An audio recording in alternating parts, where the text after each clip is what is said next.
Menarik nih, PBNU mulai bersikap secara tegas untuk kemudian melacak sejarah-sejarah yang disimpangkan oleh segelintir orang, bahkan cenderung masif karena dicetak menjadi sebuah buku lalu kemudian diedarkan dan diajarkan, yaitu tentang sejarah berdirinya NU dan lain sebagainya, tokoh-tokoh di balik berdirinya Nahdlatul Ulama dan lain sebagainya. Ini kabar baik sekali. Untuk tahapan lebih lanjut, PBNU merespons lebih dalam persoalan polemik nasab. Karena bisa jadi berawal dari sini, oh ternyata memang ada beberapa oknum yang sengaja menyimpangkan sejarah berdirinya Nahdlatul Ulama, tokoh-tokohnya dan lain sebagainya. Coba nih masuk lebih dalam, ternyata banyak, bukan hanya sejarah Nahdlatul Ulama, bahkan sejarah berdirinya bangsa Indonesia, merah putih, hari proklamasi, dan banyak lagi sejarah-sejarah yang coba disimpangkan. Bahkan sekali lagi saya menilai ini TSM, terstruktur, sistematis dan masif, karena ternyata hanya dari kalangan mereka tuh yang menyebarkan informasi yang tidak sesuai dengan fakta sejarah. Tahu kan, melihat kan, Profesor Anhar Gonggong sudah berbicara tegas di Bisikan Roma, ya, membantah banyak, bukan hanya satu, membantah banyak statement dari para habaib yang mengklaim banyak hal tentang sejarah negara ini. Coba kita cek dulu nih statement dari pengurus PBNU yang langsung distatementkan oleh Ketua Umum PBNU Gus Yahya Khalilus Stakuf. Selamat siang Pak, perkenalkan saya Agnes dari Berita Satu. Izin tadi sempat disinggung soal adanya buku-buku di madrasah yang isinya cukup menyimpang dari historis. Mungkin bisa dijelaskan Pak, maksudnya konteks apa yang menyimpang dan mungkin harus dibetulkan untuk publik tahu terkait hal itu. Untuk hal yang menyimpang itu yang kami temukan dari laporan masyarakat dan warga, misalnya ada buku yang memuat tentang cerita yang menyimpang tentang proses berdirinya NU gitu. Karena yang kita sudah diketahui oleh banyak orang sebetulnya bahwa ini adalah melalui proses dialog panjang antara Kiai Hasyim Asy'ari dengan Kiai Khalil Bangkalan, dan kemudian juga dengan sejumlah kiai yang semuanya sebetulnya sudah diketahui secara pasti gitu, dengan catatan-catatan yang jelas, tapi tiba-tiba ada narasi baru dengan memasukkan cerita baru bahwa ini ada proses jelas, tapi tiba-tiba ada narasi baru dengan memasukkan cerita baru bahwa ini ada proses yang berbeda dari yang itu, kemudian memasukkan juga tokoh-tokoh baru. Nah, ini yang kita anggap menyimpang. Ini harus dikoreksi dan saya kira menjadi kewajiban dari PBNU untuk meluruskan ini. Dan apabila memang ditemukan bahwa materi-materi ini kemudian dibawa masuk ke lembaga-lembaga pendidikan NU, maka harus dicabut, ditarik. Keputusan tentang rencana strategis Nahdlatul Ulama. Oke, cukup saya kira ya statement beberapa menit dari Gus Yahya Khalilus Stakuf sebagai Ketua Umum Pengurus Besar Nahdlatul Ulama. Jadi memang banyak sekali tokoh-tokoh yang diceritakan ya, khususnya oleh orang-orang kalangan-kalangan habaib tentang sejarah berdirinya Nahdlatul Ulama. Tokoh-tokoh yang tidak ikut berkontribusi pun disebutkan. Penting gak sih mengenai proses berdirinya NU, lalu ketika ada orang yang menyimpangkan lalu diluruskan? Oh, penting sekali ya, karena menyangkut harga diri organisasi. Satu kali lagi, menyangkut harga diri organisasi. Kalau memang mereka ikut terlibat, maka organisasi punya kewajiban untuk juga kepada mereka seperti apa. Kalau tidak ikut terlibat lalu dikatakan terlibat, nah ini juga organisasi perlu menyikapi secara serius, karena nggak bisa, nggak boleh disimpangkan dari sejarah faktanya. Perlu, penting. Sejarah itu adalah pondasi, ya, pondasi. Semakin kuat sejarahnya, semakin kuat pondasinya. Semakin ambruk sejarahnya, semakin ambruk pula pondasinya. Paham kan? Iya. Satu kali lagi, ini mudah-mudahan menjadi gerbang untuk PBNU masuk lebih dalam terhadap pengkajian secara serius persoalan sejarah khususnya. Ya, kalau persoalan nasab agak bimbang, maka persoalan sejarah saya kira NU punya kewajiban untuk ikut masuk secara kelembagaan resmi serius untuk meluruskan sejarah-sejarah yang memang disimpangkan. Bukan hanya sejarah Nahdlatul Ulama, tetapi juga sejarah berdirinya bangsa ini, sejarah Indonesia, NKRI. Oh, ini penting sekali.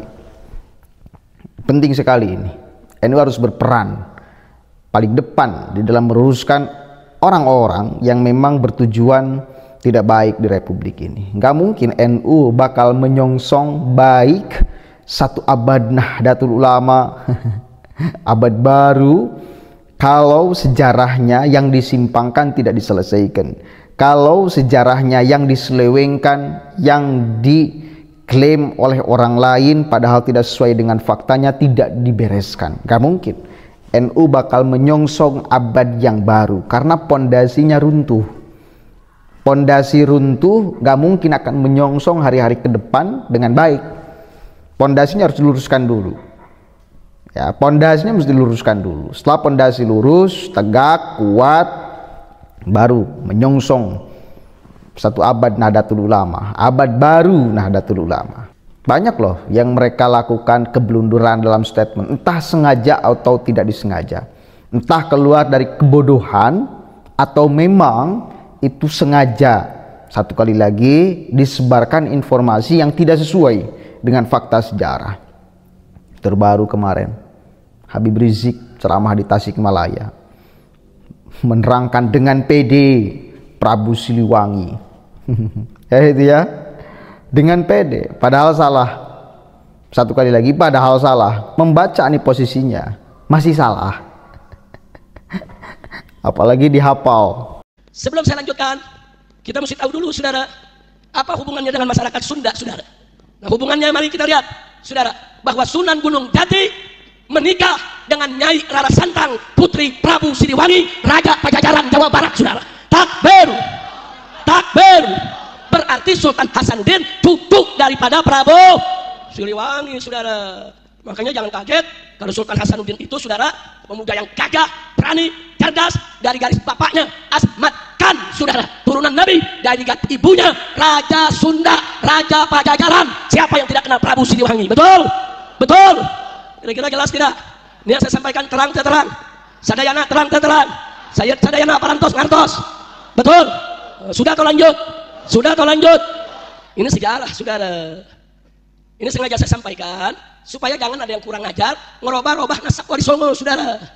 Kan membaca, lihat tuh ceramah Pak Rizik Syihab di Tasikmalaya, dia baca tuh, dia buka handphone, dia baca, dia menerangkan tentang Wali Songo, sunan-sunan, lalu tiba kepada Prabu Siliwangi, kok malah bisa-bisanya menikahi ibunya sendiri, Nyai Rara Santang, kan itu ya.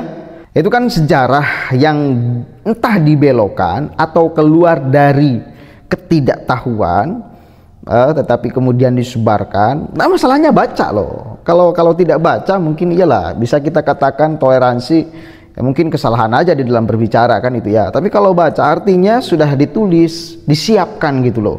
Bukan tiba-tiba. Sudah ditulis, disiapkan, dibaca dari handphone tetap salah.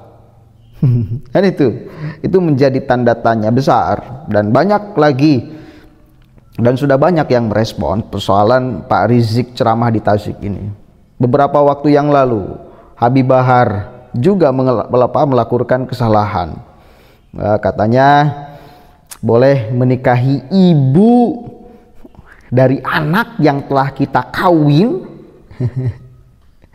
sebelum anak itu kita dukhul, ya.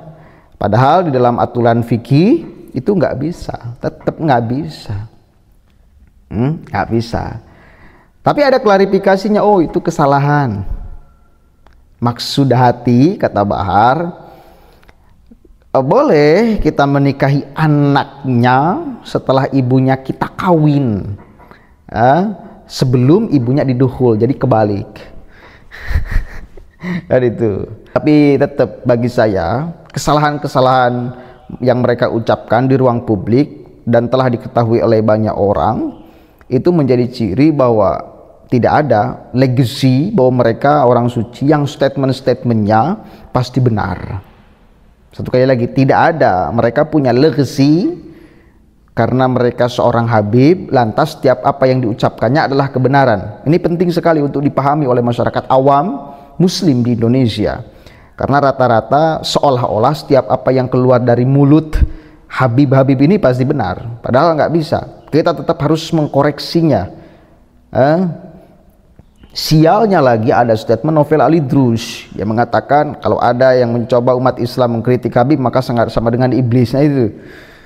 Kan di satu sisi mereka melakukan kesalahan di dalam ucapan, di sisi lain ada yang mengharamkan seolah-olah mengkritik mereka. Artinya ini berbahaya. Ini nggak beres. Ini adalah doktrin yang nggak beres dari manusia kepada manusia. Dari manusia biasa seperti kita kepada manusia biasa seperti mereka, yang semua dari kita berpotensi melakukan kesalahan. Maka bila berpotensi melakukan kesalahan, berpotensi juga ada kritik masuk kepada kita, kepada mereka juga sama seperti itu. Ya, jadi ini adalah doktrin yang diberikan oleh mereka yang masif, dan kita harus bantah doktrin ini. Seolah mereka merasa baik, merasa suci di dalam setiap perbuatan dan ucapannya, yang tidak mungkin ada kesalahan, padahal sudah jelas-jelas terkonfirmasi ucapan-ucapannya banyak yang salah. Ini mesti kita berani mengkoreksinya. Nggak ada kualat kita mengkoreksi mereka.